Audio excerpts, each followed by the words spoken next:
Transylvania is a Polish march.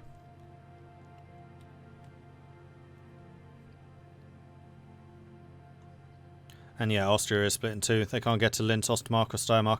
But they're allied to Bohemia, so they'd be able to go through Bohemia. I doubt that that alliance was broken. No, it wasn't.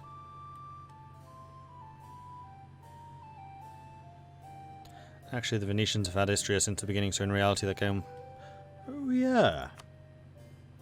You're not wrong.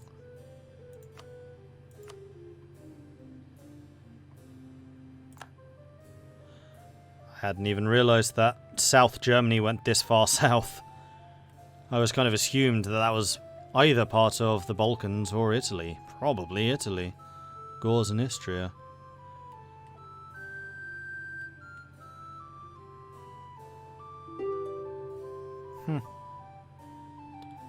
Well, it's only one province, I guess.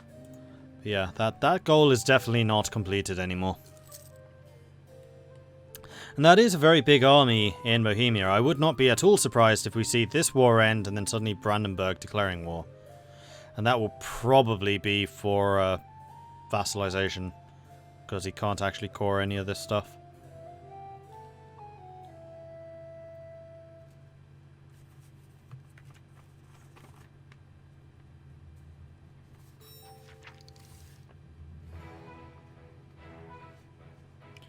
Peace offers being offered, but not being accepted. Venice is still offering, though. See, Tyrol and Südtirol, the offer is getting more and more generous. But Austria really doesn't want to lose these. I'm surprised that Venice isn't insisting on Gauls, though, because that would complete one of their objectives.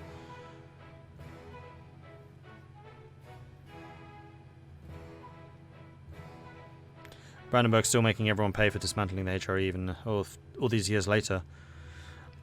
That was a masterstroke by Brandenburg, and everyone in Germany has been singing to Brandenburg's tune since they did it. Well, Brandenburg's forces are being removed from the area. Maybe he was just watching the fun. So the Mamelukes are definitely suffering a little bit under the Ottoman and Omani offensive. Timurids being... Oh, no. More wars, more wars, more wars. Karakanulu. Currently fighting against Muscovy. So we've got Poland, Denmark, Lithuania, Prussia, Karakanulu, and Transylvania fighting against Muscovy.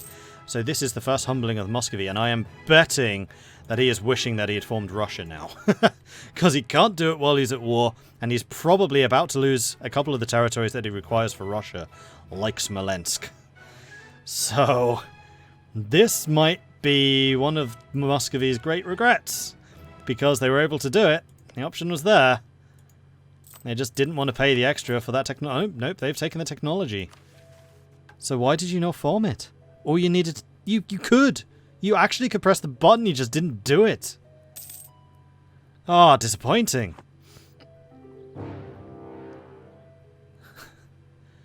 And Timurids are also in. So we've got Timurids, Kazan, Nogai, and Oman also declaring war on Muscovy. Muscovy has been left alone for too long. Now the real question, Sweden. What is Sweden going to do? Sweden has not joined Muscovy. I suspect that that is a dishonoured call.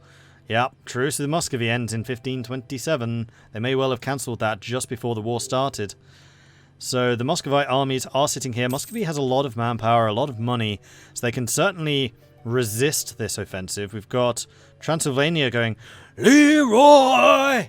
And charging into Moskva, which is probably not the best move, although it is flatland. There is a river crossing. There's a lot of armies around. Transylvania is AI, so it's not that surprising that they're suiciding in this.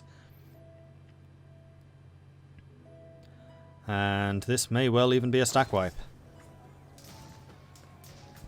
Or at least so much damage being done that Transylvania probably won't recover from this. Nope. But now Muscovy is forced to take a little bit of attrition. They've already... Oh, Muscovy gets Strelsky. I didn't realise that. So Muscovy's armies are pretty good. They're going straight into Mosiak, where the 12,000 Poles are trying to escape right now. There are another 12 down here. Prussia is sitting here, not really participating. These 22 are not jumping in either. That is Lithuania, so another AI controlled. Bit of a mishmash of units here, not really centralized particularly well, but they are shattering them. 3.4 morale against 4.2, so Muscovy very much having the morale advantage here with military drill from defensive ideas, and they have once again been sent packing. Prussia not really sure what to do, because this is not the age of infantry yet. In fact, what infantry units are we using? Let's click on you, because I know the European infantry units a lot better. Condotta, no. Shooters don't really happen till Mauritian, and they really start taking over with Gustavian. That's when Prussia will start to go, because that's when Prussia gets their fire ability. Right now we're still in the age of cavalry, so cavalry forces are still the strongest. Although the gap is closing. When is Prussia going to connect the Danzig corridor? I don't know. And seeing as Prussia is still allied to Poland, it's not going to be yet. Prussia's got a looming disaster, religious turmoil. Oh, and that's going to fire. That's firing next month. Oops. So let's take a look from Muscovy's perspective, because I wish to see the Timurid hordes starting to arrive. So all of the eastern territories are being gobbled up over there. I mean, this is still Muscovy. Like, they can afford to lose a lot of territory, and they can afford to do a lot of attrition damage.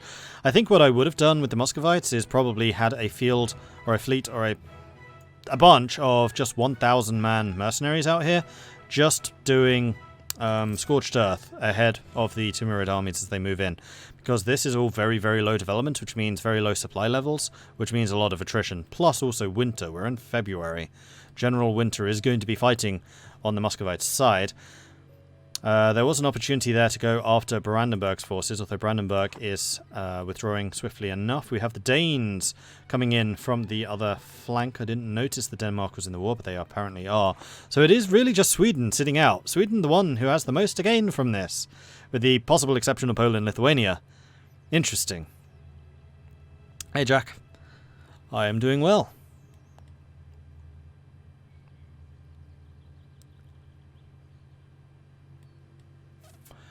Muscovy must be really kicking themselves that they didn't press the button to form Russia. I don't know why they didn't. Why didn't they? Yeah, Sweden doesn't want a truce break. I get that. But this is really kind of going to Sweden. Why did you have that alliance in the first place? What did you hope to benefit from this? Unless Sweden really didn't want to fight Muscovy, but I think they probably could have taken them. Okay, so Denmark's been caught out in Novgorod. This is a -2, but no general. Oh, and no general, and they are taking some really scary casualties. Good grief, Muscovy hits hard when they want to. So it does look like Denmark's army is going to be shattered here. Boom, stack wipe. And Denmark's armies have just been reduced by like a third.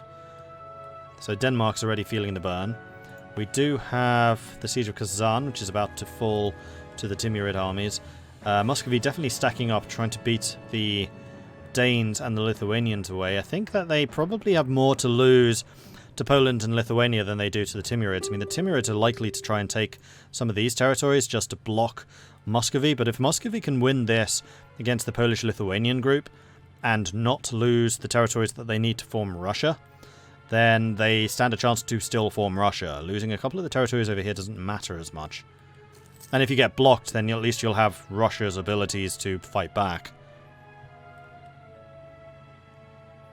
Muscovy is scary before and after Admin Tech 10, yes. Russian unique unit is really good. Yeah, Strelsky are really nice. So another attack on the Danes. This is another fortified territory, so it's another -1. Prussia not doing anything to really help. Just running around the edges going, yep, there's a fight. Fun to watch. I'm good. I'm going to go over there now. So I think that this is going to be another major Danish defeat. The Muscovite morale is just decimating here right now. And Muscovy's still got the manpower to go with this. They have a little bit of money in the bank. Money may well be the problem. The Oman is offering a peace deal for just money. I don't think that they would be particularly wise to accept that. And then, late as always, Transylvania comes in with a -2. They do take the river crossing penalty. The Danes being sent packing, having taken a ton of damage there. Denmark down to just 2,000 manpower. I do wonder if other states, unfortunately Holland is not here, maybe eyeing up this Danish weakness with greedy eyes right now. Or possibly even Sweden. Because they don't have a truce with Denmark, I don't think. You are allied to Denmark. So it does look like Transylvania is going to meet their match here. I mean, the one thing that Transylvania has succeeded in doing is tying the armies over here while the Poles are gobbling up some of this territory. But these aren't fortified. This is just open territory. And then Timurids still haven't taken Kazan. 64% now. I do wonder how much attrition Timurids have suffered. Only 8,000. That's a lot less than I expected. Sitting here with 26,000 men, taking 5% attrition every month because you're sieging down Kazan in the middle of winter. And also Muscovy taking a fair amount of attrition, just moving together as a stack. You need to probably reform those units a little bit. Find out what the average supply in this area is and then reform your units accordingly. Because you are taking a lot of attrition moving together like this. Prussia, gonna need to remember to call them Prussia now, saw the threat and... Oh, sorry, Muscovy saw the threat of Prussia joining in and they did not decide to attack Vyazma. They are, however, going over to Mosiak, where the Poles have seen them coming and are backing off rather quickly. I do wonder if... Oh, no, Kazan has fallen.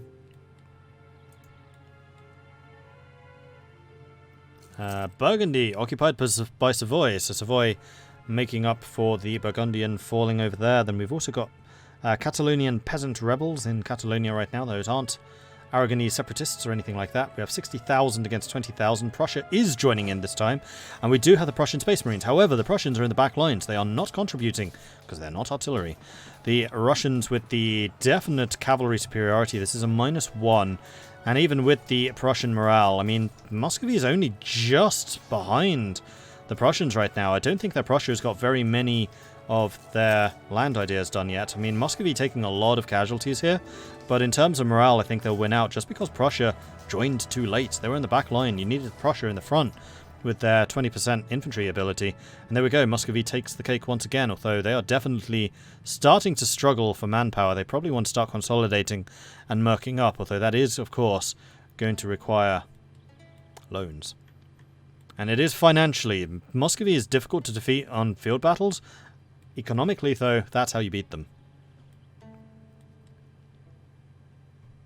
And also, we have 23 minutes left of this session. If this Muscovy war is still going on, then Muscovy is going to have an opportunity to do some diplomacy between sessions to see if they can pull in any other allies against the people who are being weakened by what has, I have to say, been some pretty impressive Muscovite victories so far.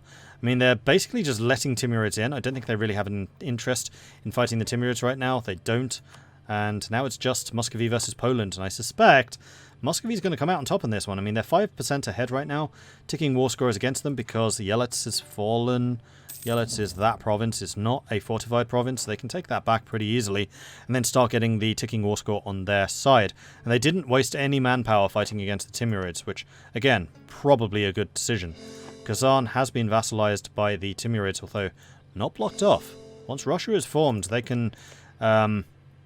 Siberian frontier or eastern frontier, whatever that ability is called, over to Sibir and then across from there. So definitely not a cut-off.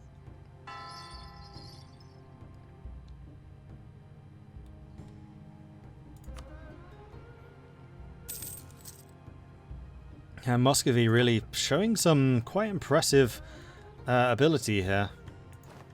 So let's go and switch over to the Polish front. We have a lot of individual Danish units. These are probably mercenaries being thrown into the fray. I'm not sure. Actually, Denmark has a lot of manpower, so these are probably regular units. Yeah, they are. They don't need to mark up just yet, which is going to be good because it means that Denmark doesn't need to take that many more loans. Poland, meanwhile, suffering a lot financially, but their manpower is still pretty healthy. As is Lithuania's, so I think that Muscovy is up against it in terms of numbers. Weirdly enough. And in fact, I'm not even sure that it's wise to go on the offensive here. I think they should effectively fight this entirely defensively. Take Yelets back, and then just keep fighting around Yelets. And the forts. And let the attrition just overwhelm your opponents. I mean, the coalition's only taken 7,000 attrition damage to the 1,000 that Muscovy has taken. All of the damage has been done in battle. 85,000 for 33,000, but Muscovy is on their own. 50,000 against 117,000. If the allies can coordinate properly. Did Denmark slacken standards to get their manpower up? I don't think so. Denmark has not been at war very much. Oops, slacken standards will be here. I don't think so. So they've had a chance to increase their manpower because they just haven't been fighting. Now, has Reformed spawned? Reformed has spawned. And I suspect that it spawned over in Poland. So Poland has actually gone Reformed. They've gone, you know, this whole idea of being the Catholic defender of the faith? Yeah, screw that. And England has gone Reformed as well. Florence has gone Reformed. So I think that we're actually going to see a much bigger Reformed coalition than we are Protestants, interestingly enough. Which is definitely not what I expected to see. Hey, Otaku. What's the red bit in the middle of Poland? Good question.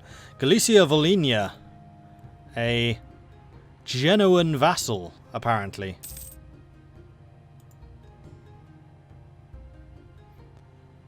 Oh, from when they took out Moldavia, maybe? I'm not actually sure. Royal marriage of Sweden being offered right now. So, Muscovy. Muscovy has slackened standards. They've got 13,000 manpower again. Army professionalism is down to 21%. They still get a few bonuses from that, but they definitely need the manpower, and they apparently don't want to be taking out loans to mark up. They've taken one loan. Muscovite loans are pretty big. And now the war score is on Muscovy's side. They still haven't taken Yelets, though. That ticking war score is going to continue to tick against them. I'm not sure that they've realised what the war goal is. It does look like Smolensk is going to fall. 7%. Usually 20 to 30% is when like the danger zone really hits. They got unlucky there. Polish army starting to form up. Prussia coming in. Huzzah! Thanks, Dark. Thank you very much for the follow. Oh, no. For the subscription. Thank you very, very much. Appreciate that. Why is that not showing up in my events? Have I been missing pop-ups?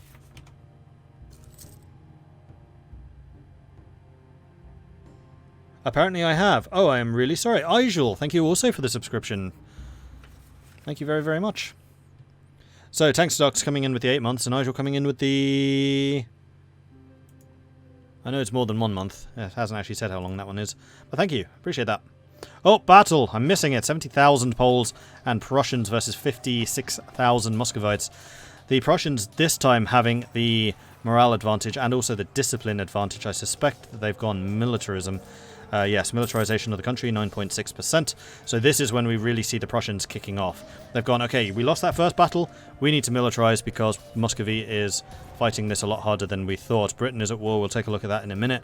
I want to see the end of this battle. So this could be the humbling of Muscovy. And this is why I think that Muscovy should not have gone on the offensive. They should have been just playing this defensive and basically just piece them out. They're up against too many players to win this war. They just need to not lose it. And unfortunately, taking that kind of defeat is not going to be helping the odds. Because that's also going to be a morale buff for these players who are now thinking, you know what, we can probably do this. Okay, so the other war is France, I suspect, fighting against Castile. Nope, France has actually declared war on Muscovy as well, having joined the Polish side. And then Castile is at war with Britain, probably, yeah, for Gibraltar. So Britain, Ferrara and Florence against Castile, Aragon and Portugal, the Knights and the Papal State for Gibraltar. So British forces flooding into the northern Castellan territories, Portugal dealing with a couple of pretender rebels at the same time, and then the Royal Navy here with 16 heavy ships causing some problems. And Britain's gone... No, Castile's gone after Huastek, which are, I think, yeah, over here. So this is where the Castellan army is right now. No heavy ships. I do wonder if they have any heavy ships, although the odds are kind of overwhelmingly against them. And these are 7 Castile and 1 Portugal. Portugal hasn't really invested in their fleet at all, which is probably a bit of a mistake. Portugal, Florence, Denmark. Yeah, this does account for all the players. So now the Polish counterattack is able to begin. They start flooding over the borders and start taking some territories. The Muscovite forces falling back to Moskva, where they could potentially go after Mosiak and Kaluga, although they do need to be careful now that Prussia has actually activated Prussia mode and militarized. So we can take a look at their militarization, and there you go. as anticipated. War starts to go badly. Prussia goes, activating Prussian abilities. I don't know why that sounded Russian. And suddenly they assume their new form. Castile having a looming disaster, a plutocratic coup as well. So they have clearly demanded a little bit too much from the Burghers, going, I need money! I'm fighting here! And the Burghers are gone, ooh, do you indeed? I'd like a bigger slice of the pie in that case.